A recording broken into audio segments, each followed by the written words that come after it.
பெயராலே ஆமென். இயேசு கிறிஸ்துவில் பிரியமான என் அன்பு சகோதர சகோதரிகளே, இறைவனுடைய அடியார்களே, இந்த காணொளி மூலியமாக மீண்டும் நான் உங்களை சந்தித்து இறை வார்த்தையை உங்களோடு பகிர்ந்து கொள்வதில் பெரும் மகிழ்ச்சி அடைகின்றேன். ஆண்டவர் இயேசுவினுடைய நாமம் இன்றும் என்றும் எப்பொழுதும் ஸ்துதிக்கப்படவும் போற்றப்படவும் உரித்தாகுக. இதோ இந்த காணொளியை பார்த்து கொண்டிருக்கின்ற பார்க்க போகின்ற ஒவ்வொரு சகோதரனையும் சகோதரியையும் இறைமகன் இயேசு கிறிஸ்து இந்த இறை வார்த்தையின் வழியாக அவர்களை முழுவதுமாக தொட்டு ஆசிர்வதிக்க வேண்டுமாய் நான் உங்களுக்காக ஜெபிக்கின்றேன். இன்றைய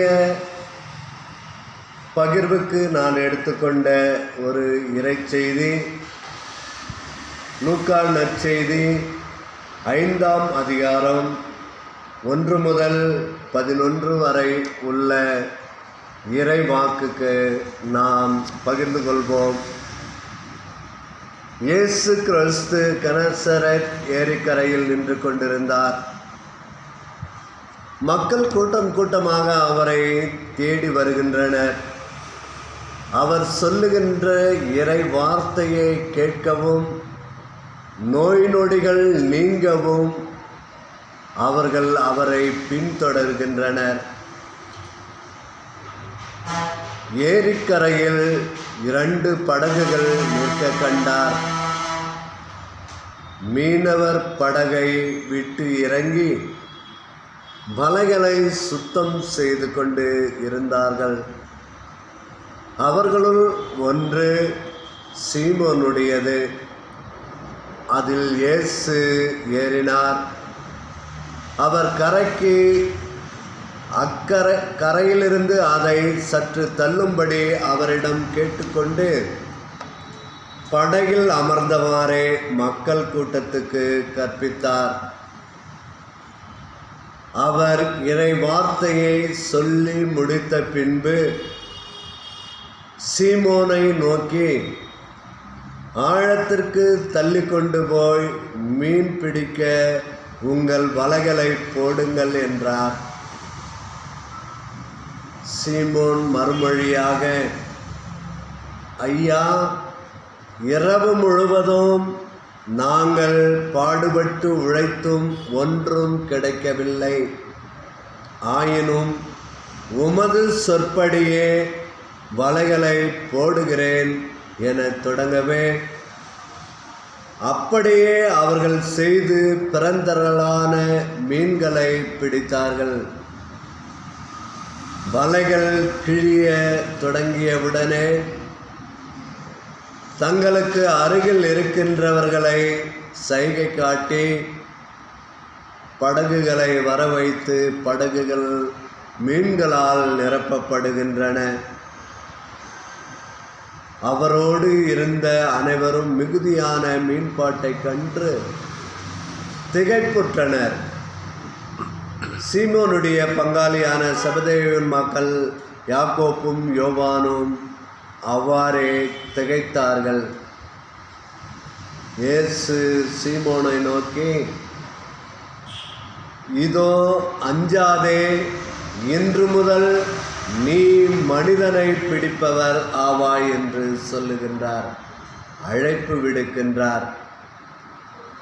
நற்செய்தி அறிவிப்பு என்னும் தமது பணியை செய்த மக்களை நலமாக்க இறைவன் தனக்குரியவர்களை அழைக்கின்றார், அவர்களை அனுப்புகின்றார், இன்றும் அனுப்புகின்றார் என்பதை நாம் 3 நபர்கள் வழியாக உணர்ந்து கொள்ளலாம். 1, இறைவாக்கினர் எசையா. அவருக்கு கனவில் தோன்றி கனவின் வழியாக இயேசு அழைப்பு கொடுக்கின்றார். அந்த அழைப்பை ஏற்ற இறைவாக்கினர் எசையா இறைவார்த்தையை மக்களுக்கு பகிர்ந்துரைக்கின்றார். இது முதல் ஒன்று.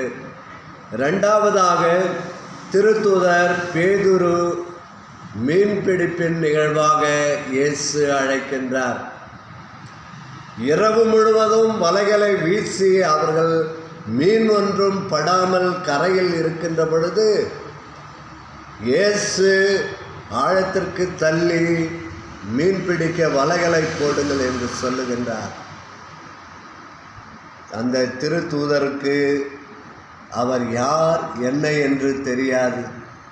ஆனாலும் அவர் சொல்லிய அந்த இறை வார்த்தையை நம்பி அவர் ஆழ்கடலில் மீன் பிடிக்கின்றார், வலைகளை வீசுகின்றார். பெரும்பாலான மீன்கள், ஏறக்குறைய பெரிய பெரிய மீன்கள், படகு கவிழும் அளவிற்குரிய மீன்கள் வலையில் சிக்குகின்றன. இறைவன் இந்த திருத்தூதரை மீன்பிடி வாயிலாக அழைக்கின்றார்.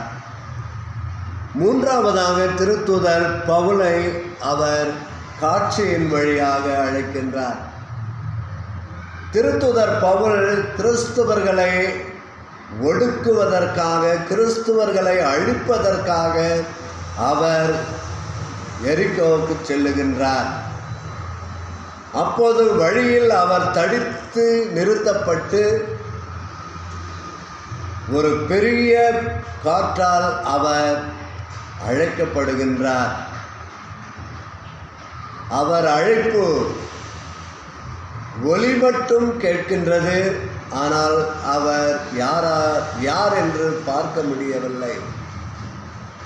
அவருடைய கண்கள் சிதல்களால் மறைக்கப்படுகின்றன.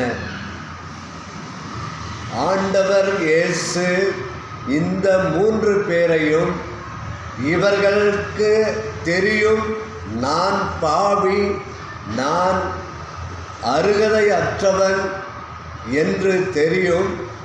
அப்படி இருந்தும் படிப்பறிவு இல்லாத பாமரராகிய இவர்களை இயேசு அழைக்கின்றார். இறை வார்த்தையை நீங்கள் தான் எடுத்துரைக்க வேண்டும் என்று இயேசு சொல்லுகின்றார். சீமோன் பேதுருவை அழகாக அழைக்கின்றார். அந்த மீன்பாட்டை கண்டவுடன், ஆண்டவரே நான் பாவி, போய்விடும் என்று சொல்லுகின்றார். என்னை விட்டு அகலும் என்று சொல்லுகின்றார்.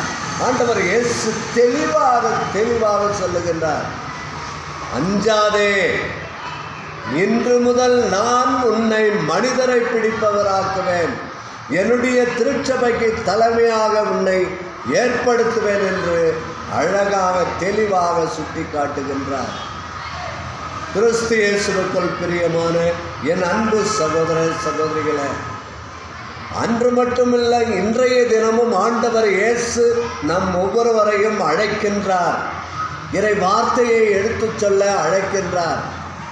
நாம் எந்த நிலையில் இருந்தாலும் இறை வார்த்தையை எடுத்துச் சொல்ல நம்மை கிறிஸ்துவனாக அழைத்திருக்கின்றார். அந்த இறை வார்த்தையை நாம் மற்றவர்களோடு பகிர்ந்து கொள்கின்றோமா? இந்த இறை வார்த்தையை நாம் வாசிக்கின்றோமா? இந்த இறை வார்த்தைக்கு நாம் செவி கொடுக்கின்றோமா?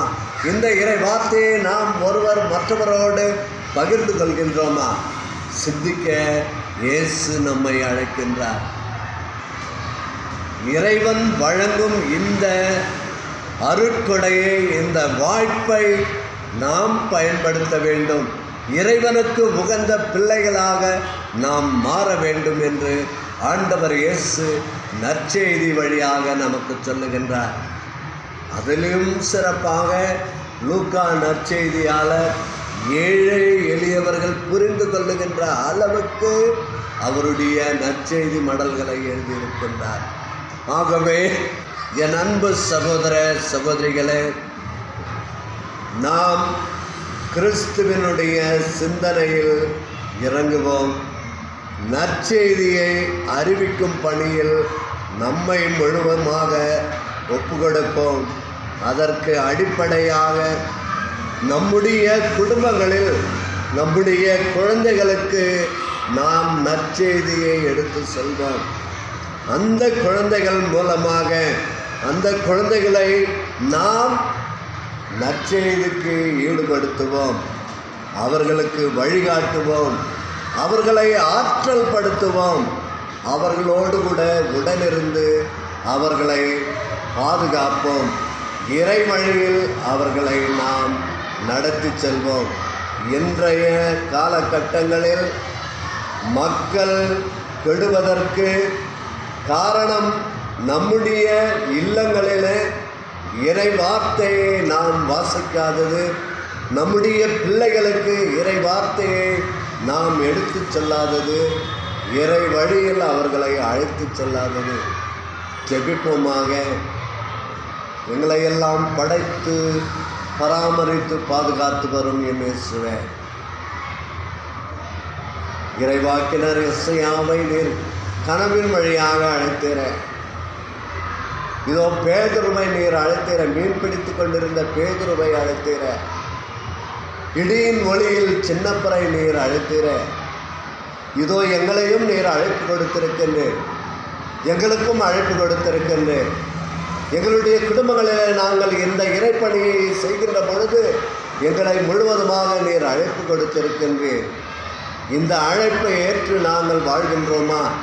இந்த இறை அழைப்பை ஏற்று நாங்கள் இறை வார்த்தையை மற்றவர்களோடு பகிர்ந்து கொள்கின்றோமா என்பதை சிந்திக்க எங்களுக்கு கற்றுத்தாரும் ஆண்டவரே.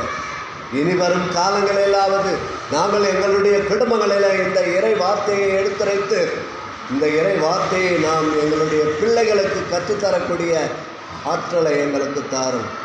அன்பு இயேசுவே, இதோ பேதுரு, ஆண்டவரே நான் பாவி, என்னை விட்டு போய்விடும் என்று சொல்லுகின்ற பொழுது, அஞ்சாதே, கவலைப்படாதே, நான் இன்று முதல் உன்னை மனிதரை பிடிப்பவன் ஆக்குவேன் என்று சொன்ன தகப்பனே, இந்த நற்செய்தியை கேட்டுக்கொண்டிருக்கின்ற ஒவ்வொரு சகோதரனையும் சகோதரியும் அவருடைய உள்ளங்களை நிறைவாக பரிசுத்த ஆவியின் கொடையால் நிரப்பி ஆண்டவரே, அவர்கள் ஒவ்வொருவரும் இறைவனால் தேர்ந்தெடுக்கப்பட்ட மக்கள், இறை கிறிஸ்துவ மக்கள் என்பதை உணர்ந்து கிறிஸ்துவோடு ஒன்றித்து வாழக்கூடிய ஆற்றலை நிறைவாக தந்து வழிநடத்தி அருளும். எங்கள் ஆண்டவரும் திருமகனுமான இயேசுவின் நாமத்தில் செபிக்கிறோம் நல்ல பிதாவே, ஆமேன். தந்தை, மகன், தூய ஆவியின் பெயராலே ஆமேன். இயேசுவுக்கே புகழ், மரியே வாழ்க.